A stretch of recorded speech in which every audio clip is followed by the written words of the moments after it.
Welcome everyone, good morning, good chodesh, starting the month of Iyar. Today is Lamed Nisan, 30th day of Nisan, which is embarking on the new month, the month of Refuah, the month of healing. May the entire Jewish people should have a Refuah Shalema, complete healing, speedy recovery to the world, speedy recovery to the economy. And it should only be better. It should be better than what it was before. Now. Yeah. So chapter 4, Bamet Toimnin, is with what do we insulate? That's the name of the chapter, Bamet Toimnin. And we are holding in Daf Nun Amud Aleph. We'll start with the top. Noitel Zakisui Venoflois. He removes the lid and they fall. They slide off by themselves. We see that even after being used for insulation, the shearings may not be moved except indirectly. What does that teach me? That you're not supposed to move the shearings, even if they're not the type of insulation that adds heat.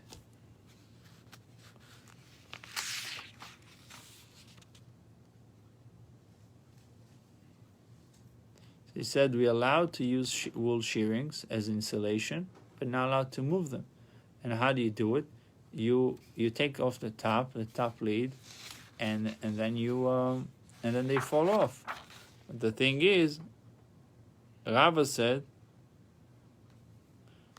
that if you use that as insulation, you're allowed to move it. And over here we see that you're not allowed to move it. So the Gemara answer, Elayitma Rachitma. That's the first line on the top, Elayitma Rachitma. Rather, if Rava's ruling was stated at all, this is how it was stated. He did not designate them for insulation. But if he designated them for atmana, for insulation, they may be moved.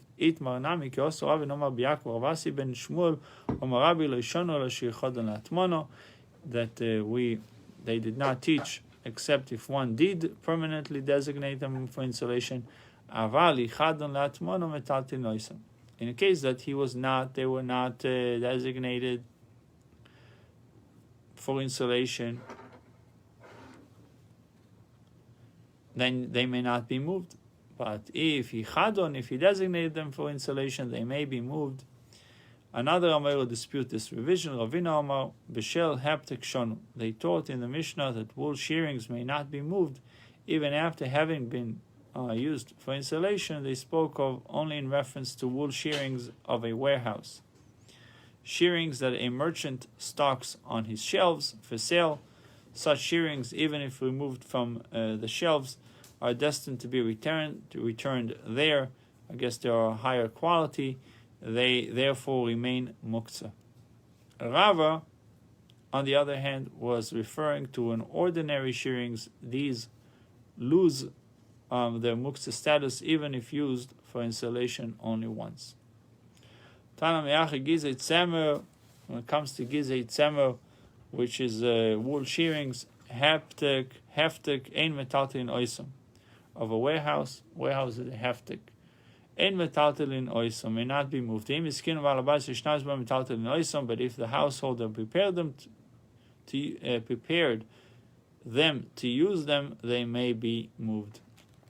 So I guess the shearing ones of heptic of a warehouse, they're like merchandise. It should not touch merchandise on Shabbos. It should not move around merchandise. But if they were used for insulation, metaltalin oisam. Tana Rab Bar Chana Kamei de Rab Harios Shel Dekel Shegodon Leitzin, branches of date palm that one harvested for firewood, which is muktzah v'nim lachan l'shiva. And then he said, you know what, I'm going to use it as a chair for sitting, as a seat. Tzorich lekasher. So he must tie them into bundle before the Shabbos to make it a seat. Rabbi Shimon says you don't have to tie them together. It is sufficient if he merely intends to sit on them on the Shabbos. Hu Tanu Lavu Omarla, the Baisa, and Rav Chana taught the Baisa, and he commented about it. Halacha Rabbi Shimon Gamliel. He said halacha follows Rabbi Shimon Gamliel. Itma Rav Omar Keish. Rav says he ties them into bundles. Shmuel Omar Choisha. Shmuel said he intends to sit on them. Ravasi Omar Yeshev. Even though Ravasi says that he sits on them on Friday, even though this we're talking about Gizrei Eitzim. This is Gizrei Eitzim, or rather Charosh Shel Degel. Charosh Shel Degel is branches of date palm. So Ravasi says Yeshev, he sits on them even though he did not tie them and even though he did not intend to sit on them. It is all well according to Rav, who said like Tanakama. Shmuel Nami D'Omar Rabbi Shimon Gamliel. Shmuel follow Rabbi Shimon Gamliel. Ela Ravasi D'Omar Kiman, but who Ravasi in accordance with whom? None of the above Tanoim are as lenient to permit merely sitting on branches on Friday without laying them, tying them, or intending to sit on them tomorrow. The Tanya Yotzim Pekurin Tzipor. One may go out into the public domain on the Shabbos with combed flax or combed wool applied to his wound. Provided that he dipped them into oil before the Shabbos and wrapped them around with a string. He did not dip them in oil and did not wrap them around with a string. He may not go out with them. And if he did go out with them, this combed flax or combed wool applied to the wound, and if he did go out with them in Bo'ed Yoim, while it was still Friday, daytime,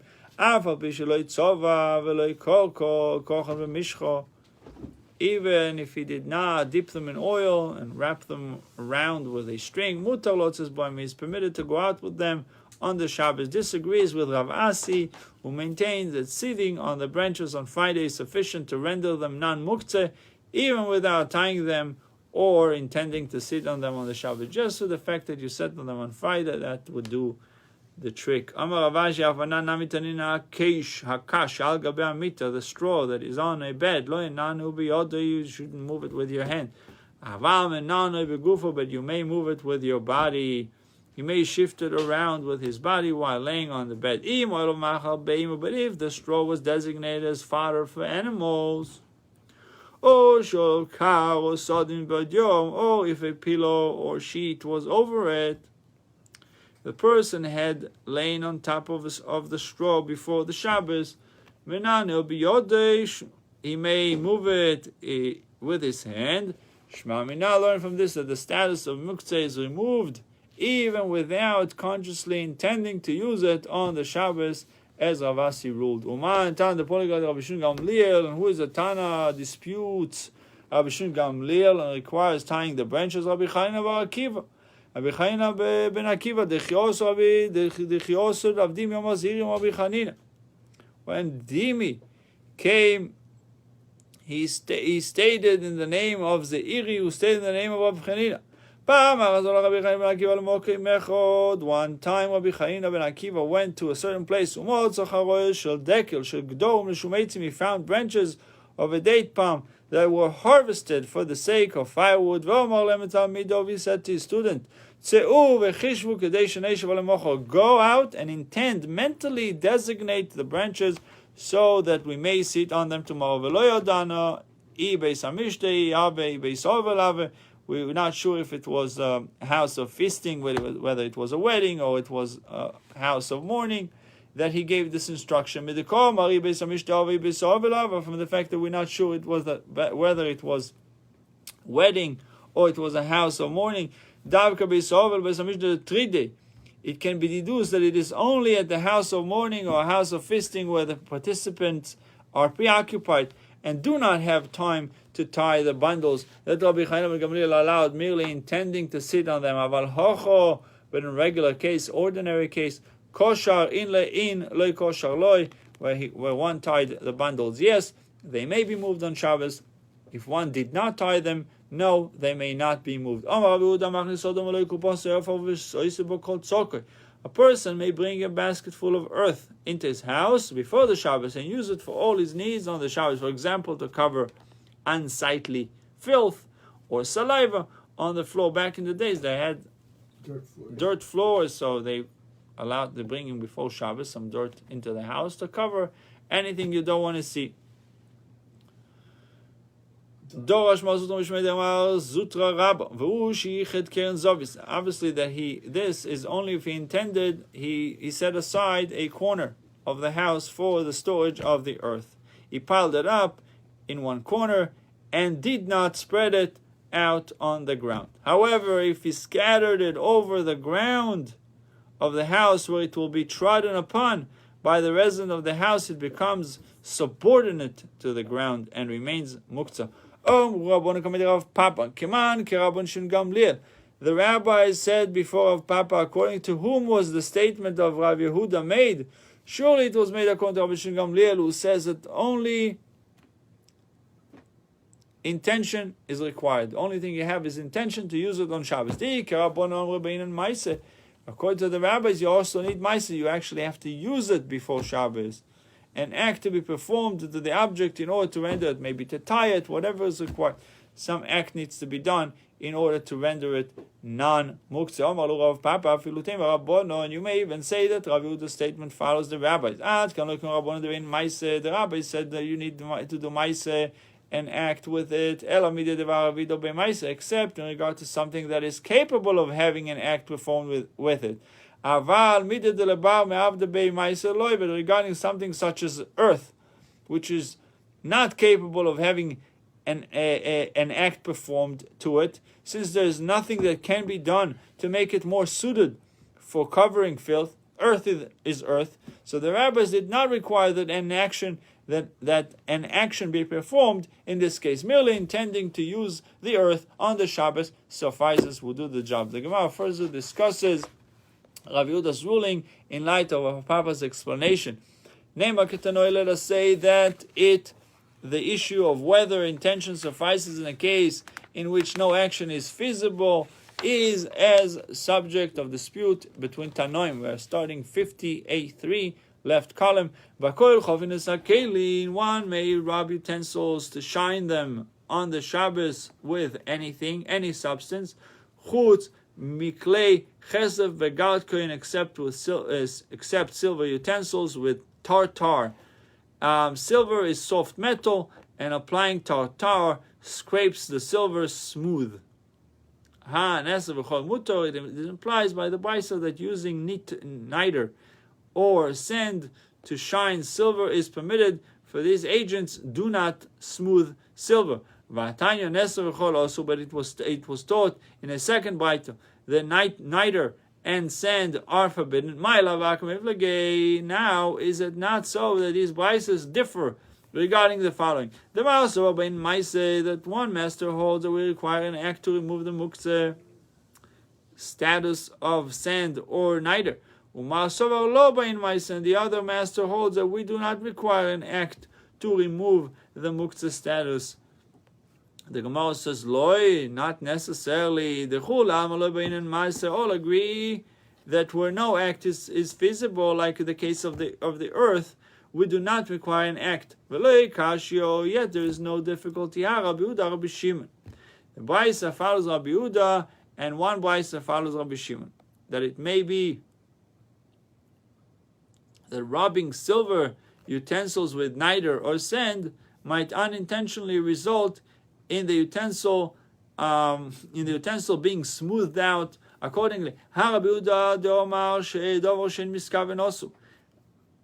This Brisa, which forbids the use of niter and sand, follows Rabbi Yehuda, who maintains that unintentional act is also forbidden. While that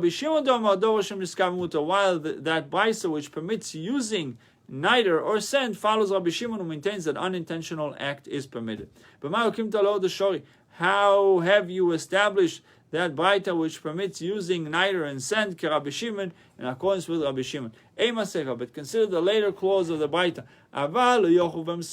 But he may not rub his hair with them. And if the Braita follows Rabbi Shimon, why? He permits this. He permits to do it, even to rub your hair with it. That now, for we learned in a Mishnah, going into 50b1. Nozir may rub and may separate, but he may not comb them. Rather, both this and that, both this brayso, that permits rubbing utensils with niter and sand, and that brayso that forbids doing so, all in accordance with Rabbi Yehuda. How could it be? It's two Tanoim differ in accordance with the opinion of Rabbi Yehuda. They disagree as to how Rabbi Yehuda would rule in this case. This Tana, according to Rabbi Yehuda, maintains that niter and sand may scrape the utensils smooth. He forbids using these agents. And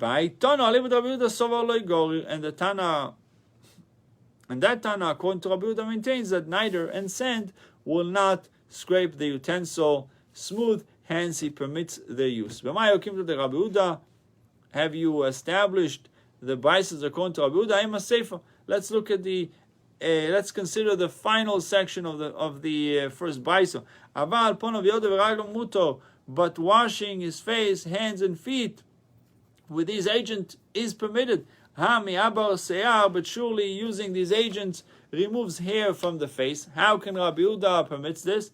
So the Gemara says, if you prefer, say that the Baisa refers to a minor. Or if you prefer, say that it refers to a woman. Or you can say that if you prefer, say that it refers to a eunuch. It's a eunuch.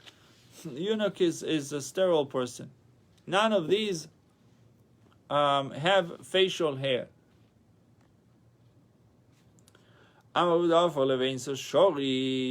Using powdered brick to wash the face is permitted, even for one who has a beard. Amar Rav Yosef, kuspodi yasmin shori.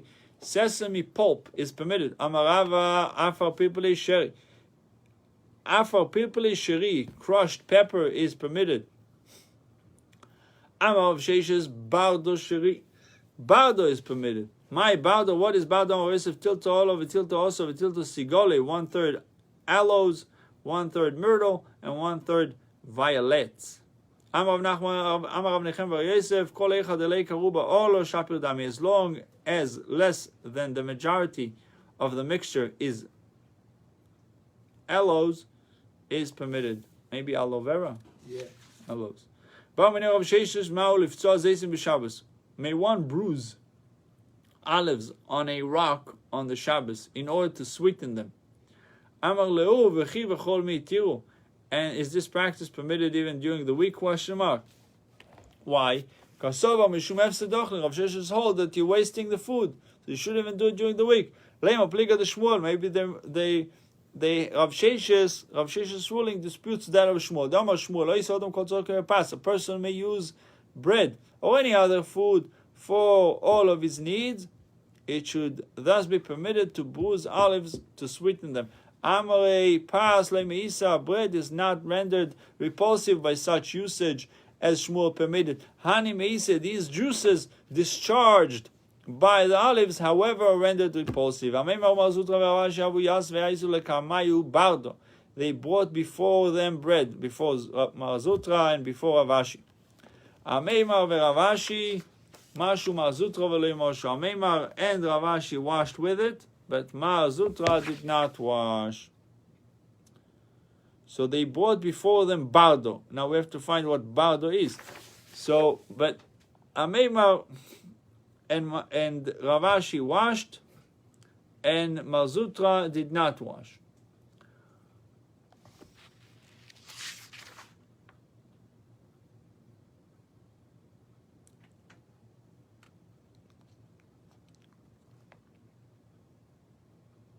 Possibly it's also some type of a bread, because we were just discussing bread before. Amre pasla meisa, bread is not rendered repulsive. In the case of, Tosfos explanation, according to the Geonic explanation, the Gemara means that crushing the olives renders the olives repulsive. Okay, I guess crushing bread doesn't make it repulsive. Anyhow, bardo, let's see later what bardo made bread. Anyhow, Amemar and Ravashi washed their hands before eating this bardo, and Rav and Marzutra did not wash. Lo savar leimar lo damar Rav Sheshes bardo shori. Does Master not hold that which Rav Sheshes said that bardo is permitted? What did we say before? The Gemara says, my bardo, Rav Yosef said, it's 1/3 aloes, 1/3 myrtle, and 1/3 violet. That's what bardo is. Okay? Yes, so that's not bread. But Amemar and Ravashi washed. Yeah. Amemar and Ravashi washed. Marzutra did not wash. So Amulei lo yisav bardo sheri. Maybe not necessarily washing for bread, just wash before eating, and I guess he wasn't eating. That's what didn't wash mean. Okay, if we didn't eat, then you don't have to wash. But he didn't like it. He said he doesn't think it's permitted. I guess to make this mixture on Shabbos. However, it's permitted a mixture containing no more than 1/3 aloes. Rav Nehemiah, on the other hand, permits up to half aloes. Beyond this amount. However, even though Nechad admits that the high aloes content is sure to remove hair, is forbidden.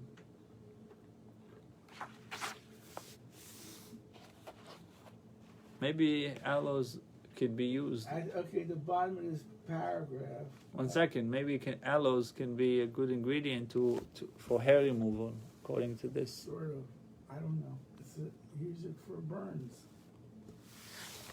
Let's see. Amol Rav Mordechai bar minei demar afilu b'chol nami sevir alei. Exclude the master Marzutra from this discussion, for even during the weekdays, he does not hold that to be permitted. Sovar K'ad Tanya, he agrees with that which was taught in a Baisa. Megarer Odom Gilded Tzor v'Gilded Makosh Abesov V'Shil Tzara. A man may scrape crust of filth and crust of a wound from upon the flesh because of his discomfort. Im b'shvil liapos also, but if he's doing it, if he's just removing dirt from his body just to beautify himself, that would be prohibited or forbidden. Veinu kiman savruah, and they with whom do they hold? A man should wash his face, hands, and feet for his master, for Hashem, in honor of his Creator. Mishum shenemar kol poel Hashem lemaneo. Because the pasuk says, all Hashem's wrought for His sake.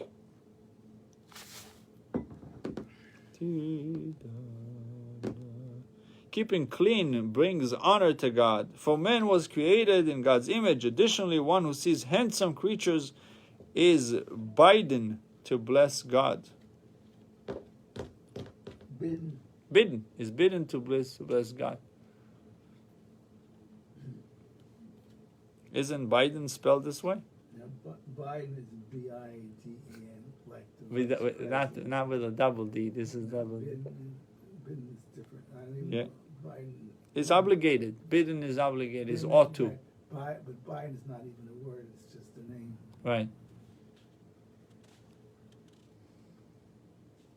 So the pasuk in Proverbs 16:4 says, "Poel Hashem, kol poel Hashem lemaneu." All as Hashem wrought for His sake.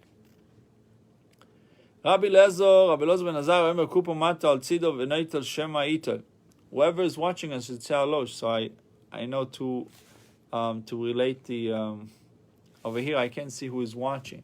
It just says dot. So I don't know if it's David or Pinchas. Say hello. So I know you're watching. I can speak to you directly. Understand who am I teaching. Rabbi Lezer ben Azar ben Azar says he tilts the box on its side and removes the food, lest he removes, etc. Hi David. Hi, good chodesh. Hi David. David, Shmuel says hello. Anyhow, Happy belated birthday. happy belated birthday.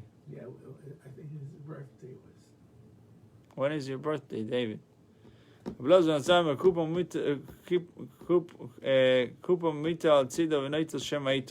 Menahse says he tilts the box on its side and he removes the food. Last he removes the pot and be unable to replace it. The sages say he may remove and replace it.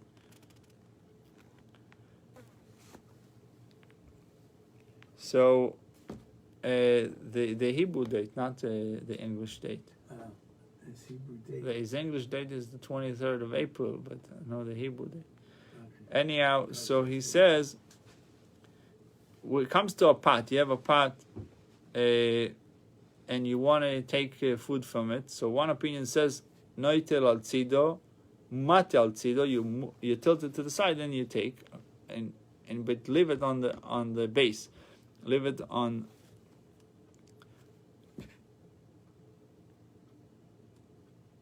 Why? Because of the concern that you might remove it. On the other hand, the rabbi said that you're allowed to pick it up. Says, Rabbi Menahse says he tilts the box on its side and removes the food. Lest he removes, etc. So you don't want it to remove it, and then unable to replace it. But the sage says he may remove and replace it. Rabbi Menahse is concerned that if the pot is removed and the shearings on the sides fall into the cavity, the person will not be able to move them aside and when replacing the pot. The sages, however, have no such concern. The Gemara discusses this dispute. Everyone admits, everyone agrees, that if the cavity became disarranged, the shearings fell into it, that one is forbidden to return the pot there too. For this would necessitate moving the shearings. The dispute concerns a case in which the cavity did not become disarranged. Tanan. But the sages say he may remove and return the pot. What is the case? If the cavity did not become disarranged, the shearings did not fall in. The rabbi spoke correctly when they ruled that the pot may be replaced. Why would Rabbi Elazar argue? Rather, are we not referring even to where the cavity became disarranged? We see that even in such a case, the rabbis permit the pot to be replaced. Gemara says, actually, the Mishnah refers to where the cavity did not become disarranged. And they dispute whether we are concerned that if we permit the person to remove the pot, the shearings on the sides will fall in. The person would then come to move the muktzah shearings when attempting to replace the pot. One master is concerned with the cavity becomes disarranged, and one master, the rabbis, that we are not concerned for this possibility that the cavity will be disarranged. They therefore permit removal of the pot. Certainly, however, if the shearings did not, in fact, if the shearings did in fact fall in, even the rabbis forbid replacing the pot. Because think about it, back in the day, any pot had insulation around it. So there's two opinions whether you are concerned that the insulation would come off or you're not concerned the insulation would come off. Both agree that if the insulation came off and became disarranged, that you should not mess with it. The shearings did in fact fall in, even the rabbis forbid replacing the pot. Regarding silikusta plant. What is this plant? It says it was a fragrant plant. It was the practice of wealthy people to fill pots with moist earth and insert these plants into it. The person would pick up the plant, inhale its scent, and replace it into the earth. Sounds good. This silikusta. It's a potted plant. Dotzo shalfa v'odar dotzo shario. If one inserted it into the earth, withdrew it, and inserted it once again before the Shabbos, it is permissible on Shabbos to remove it from the earth and replace it there. One need not worry that he will thereby move the muktzah soil, because the hole in which the silikusta stands has already been sufficiently widened by the insertion and withdrawal on Friday to allow for removal on Shabbos without moving the soil. But if one did not perform the above procedure on Friday to unplant and replant, it is forbidden to remove the silikusta on the Shabbos, because doing so will cause the muktzah soil to move. Amar Shmuelai Sakino, the Veine Urbe, regarding this knife that is stored between the rows of bricks, between two bricks for safekeeping. So you stick the knife between two bricks. If one inserted it, withdrew it, and inserted it once again before the Shabbos, it is permissible on Shabbos to take out the knife and reinsert it. But if one did not perform the above procedure before the Shabbos, it is forbidden to remove it. And others say, Ravashi said, it is fine to insert the knife for safekeeping into a comb of reed. The ruling of Rav Huna and Shmuel, who require that the silikusta or knife be inserted and withdrawn before the Shabbos, are challenged. Rav Mordechai said to Rav Amosi, Rav Ketina Tiyuvta, Rav Ketina presented a refutation of these rulings from a Mishnah.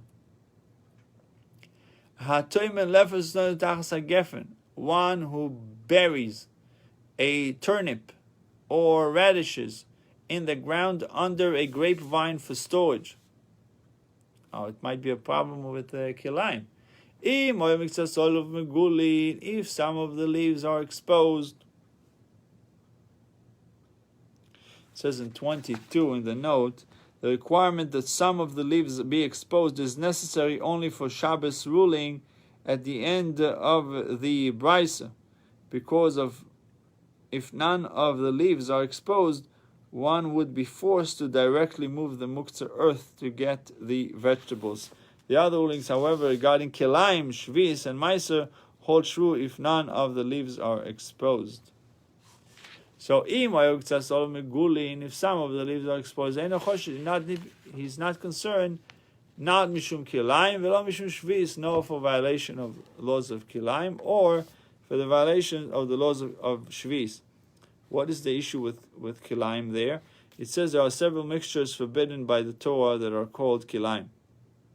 Specific mixtures. Specifically, this Mishnah refers to the prohibition against planting fruits or grains in a vineyard. Planting fruits or grain in a vineyard. The Mishnah teaches that one need not be concerned that by burying these vegetables under a grapevine, he planted kilaim, since the vegetables have not taken root. So he's merely using it for storage. But if he's going to leave it there, it might grow. The grapes and they're so far apart they wouldn't mix. It's not that type of mixture that you think that grafting. It's not what kilaim is. Kilaim, in many cases, is that if you have a grapevine and under the grapevine you're just planting vegetables, it's a problem. Halachically, they're sharing the same soil. All right, I'm not doing it. No, I'm just saying. It's clearly that's the issue. One of the issues of kilaim. Besides taking two seeds of, people think that kilaim is only taking a seed of tomato and a cucumber and planting them together. That's not. It's not only it. It's also taking and planting under a tree, under a vineyard. Okay. Velo mishum shvis. What is the issue of shvis? If the 7th Shemitah year is not allowed to plant, so this is, you don't have that issue because it's only for storage. Velo mishum meiser, nor for an obligation of the laws of meiser, because again it's not planting. So we do not say that the already tithed vegetables are considered subordinate to the ground, making the removal a new act of harvesting. It's not considered a new act of harvesting and necessitating a new tithing or any possible additional growth. Even vegetables that do not take root may increase in size due to ground moisture. That's from Tosfos, very interesting. When he told him the Shabbos, and the turnip radish may be removed on the Shabbos by grasping its leaves. Now, removing the turnip or radish in this manner will surely move the earth in which it is embedded. Yet the Mishnah permits this. We see that we are unconcerned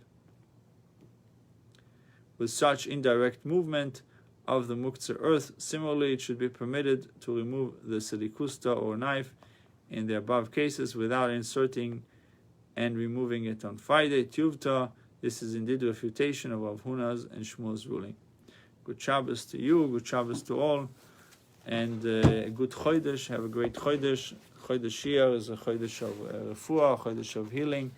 Ani Hashem Reifecho, and Avram Yitzchak, Yaakov and Rivka, also the Rosh Hashanah of Iyar, Avram Yitzchak, Yaakov and Rivka. So in the merits of these patriarchs, all have Refuah Shalema, Refuah Sanefesh, Refuah Saguf, individual redemption and collective redemption. Bruchim Tiu, and we'll have another video shortly on Tractate Sota.